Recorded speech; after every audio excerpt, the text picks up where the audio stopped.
C'est un ancrage kinesthésique. Vous l'avez compris, il suffit de faire un ancrage visuel ou auditif pour ceux qui le souhaitent. Le problème, c'est qu'un ancrage auditif dans les examens, ça peut être parfois compliqué. Ce schéma est issu de la programmation neurolinguistique dite PNL. Il se lit de haut en bas et aussi de droite à gauche. Il fait appel aux sens visuel, auditif, kinesthésique notamment. V comme visuel, A comme auditif, K comme kinesthésique. Vous avez en haut à gauche le visuel construit.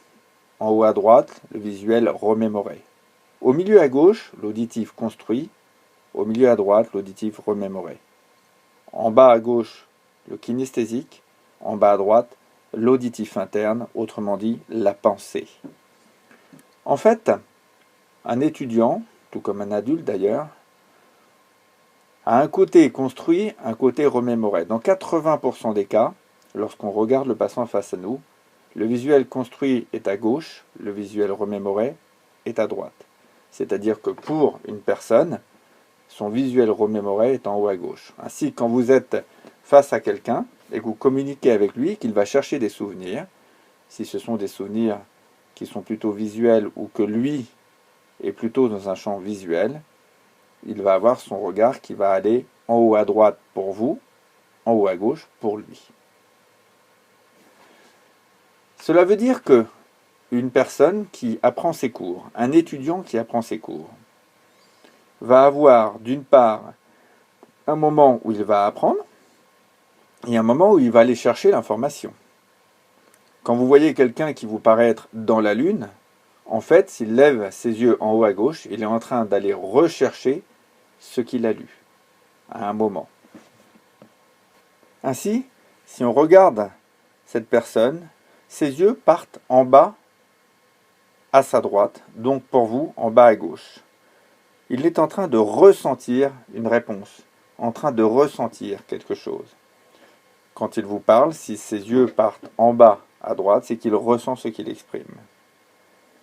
Vous imaginez bien qu'une fois de temps en temps, quand on voit des regards dits baladeurs en évaluation, ce sont des étudiants qui copient, bien sûr, ça peut exister, mais c'est aussi parfois des étudiants qui vont tout simplement chercher une réponse à un endroit avec leurs yeux, parce qu'ils ressentent la réponse. Parce que lorsqu'ils l'ont appris, ils l'avaient placé dans le cadre du ressenti. Si vous remarquez cette personne, son regard est en haut à gauche pour elle, c'est-à-dire qu'elle est en train de chercher des souvenirs qu'elle a à un moment appris, qu'elle a placé dans son cerveau à un endroit. Ça veut dire quoi? Ça veut dire que cette personne, lorsqu'elle est en cours, en classe, dans une matière où il faut apprendre, elle a intérêt à se placer à droite dans la classe. Parce que elle va avoir facilement ses yeux en haut à gauche, qui vont aller capter l'information au tableau. Et lorsqu'elle sera en évaluation, ses yeux vont aller automatiquement aussi en haut à gauche, rechercher l'information. Le regard de cette personne est orienté à l'horizontale, à gauche. Elle est donc dans ce que l'on appelle l'auditif remémoré, dans 80% des cas. Cela veut dire que cette personne, lorsqu'elle apprend, a intérêt à apprendre à voix haute si elle est auditive. Elle ira facilement se réentendre dire ou réciter ses cours. En fonction de la personne, en fonction du fait qu'elle soit plutôt visuelle ou auditive, elle a intérêt à être dans l'apprentissage de lecture ou dans l'apprentissage auditif, lecture à voix haute. Le kinesthésique, c'est celui qui va ressentir, qui a besoin de comprendre la plupart du temps, qui a besoin de ressentir ce qu'il a étudié. Vous l'avez compris, cette personne avec son regard en bas à droite, c'est quelqu'un qui ressent les choses, c'est-à-dire qui va les apprendre forcément de manière visuelle ou auditive, mais qui, lorsqu'elle restitue ses connaissances, a besoin de le ressentir. Donc il faudra bien qu'à un moment, lors de l'apprentissage, elle ait aussi été les mettre en bas à droite. Ainsi, on remarque que les yeux nous apprennent beaucoup de choses sur la personne en face de nous, est-elle plutôt visuelle, auditive, kinesthésique, que la façon de se placer en classe a de l'importance, parce que si je suis en mathématiques et que j'ai un regard non inversé, j'ai intérêt à me mettre à gauche dans la classe, et par contre en histoire-géographie, j'ai peut-être plutôt intérêt à me mettre à droite dans la classe.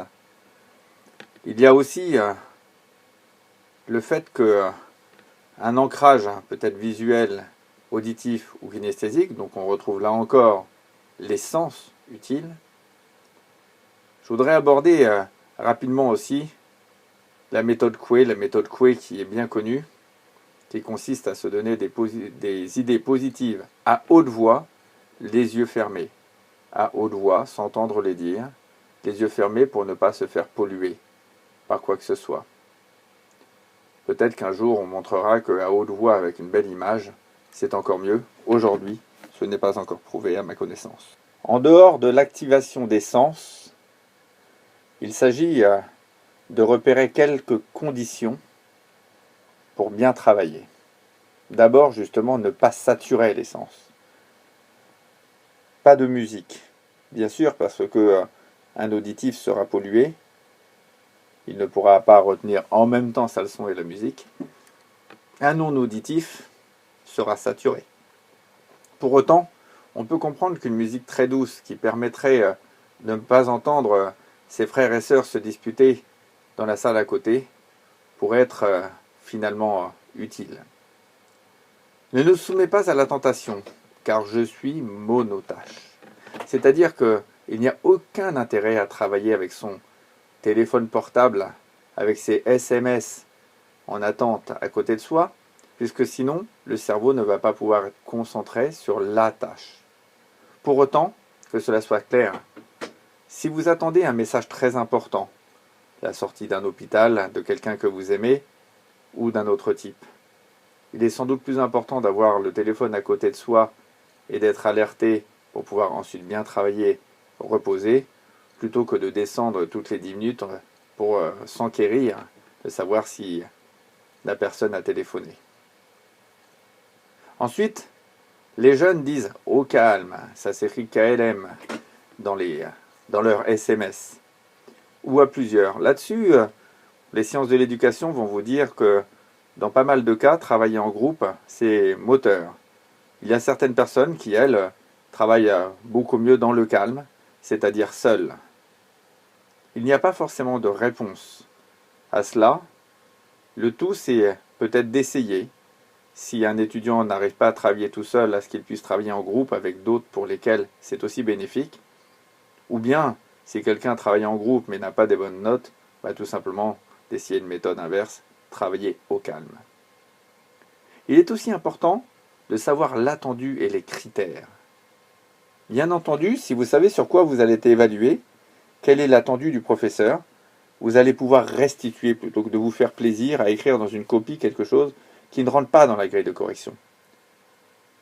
Donc, il est important que les étudiants comprennent ce qui est attendu d'eux.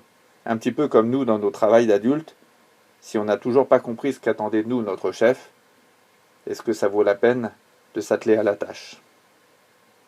Prendre le temps de poser les mots-clés. On l'a vu tout à l'heure, être actif après les cours pour poser les mots-clés, éventuellement un résumé. En fait, être actif, c'est être professeur soi-même. Une excellente méthode pour bien apprendre, c'est de s'imaginer, ou encore mieux de le faire, apprendre un cours à quelqu'un d'autre. Ce n'est pas réciter, c'est vouloir faire le cours à une autre personne. Par exemple, à table en famille, que quelqu'un qui a appris une leçon de mathématiques l'explique à ses parents ou à ses frères et sœurs. Enfin, il est prouvé qu'une activité physique aide à la mémorisation. C'est-à-dire qu'il ne s'agit pas forcément d'aller s'épuiser à faire un marathon, pour autant sortir de sa chambre, aller marcher, aide à la mémorisation. Enfin, si une personne a un type de stress qui est négatif, c'est-à-dire qui n'est pas moteur, bien entendu, il faut le traiter pour pouvoir travailler efficacement. Enfin, Pour travailler efficacement, il s'agit évidemment d'avoir dormi auparavant, de savoir se reposer. Les règles sur le sommeil varient. Il y a des personnes qui peuvent dormir 6 heures par nuit, d'autres 9 heures. Il ne s'agit pas que tous les jeunes dorment 9 heures par nuit ou que tous les jeunes dorment 7 heures par nuit. En fait, tout est calqué sur la fatigue. Si un enfant est fatigué, c'est qu'il ne dort pas assez.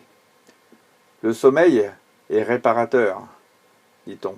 Il y a des sortes de balayeurs qui passent dans le cerveau la nuit pour enlever toutes les cellules qui ont été utilisées et qui ne seront plus réutilisables. Donc respectez des temps de sommeil. Osez respecter les temps de sommeil de vos enfants. Les personnes qui veulent une pause, c'est à respecter, bien entendu. On est dans une société où certaines personnes se mettent à fumer juste pour pouvoir avoir le droit d'avoir une pause cigarette. Peut-être que sans en venir là, osons respecter des pauses, justement saines, sans s'abîmer la santé, en se respectant. Le tout, évidemment, c'est d'apprendre à nos enfants le fait que peut-être qu'une pause n'est pas forcément aussi longue qu'un temps de travail, que ce n'est pas la peine d'avoir des pauses plus longues que des temps de travail. Un autre point important, c'est que par rapport au sommeil, dans notre société, nous avons tendance à ne plus respecter les temps de sommeil. Respecter les temps de sommeil, c'est ainsi important, et cela n'a rien à voir avec l'utilisation d'ordinateurs ou de téléphones, qui ne sont pas des temps de vrai repos. Lorsque un enfant joue sur un jeu, il se détend, mais ne dort pas. Lorsqu'il répond à SMS, il respecte une vie sociale, et c'est bien pour lui aussi, simplement ce n'est pas un temps de sommeil. Il s'agit donc de bien identifier le droit à un enfant de ne rien faire. Rien faire, tout comme un adulte d'ailleurs. De savoir respecter des moments où le cerveau est en pause, en repos vrai.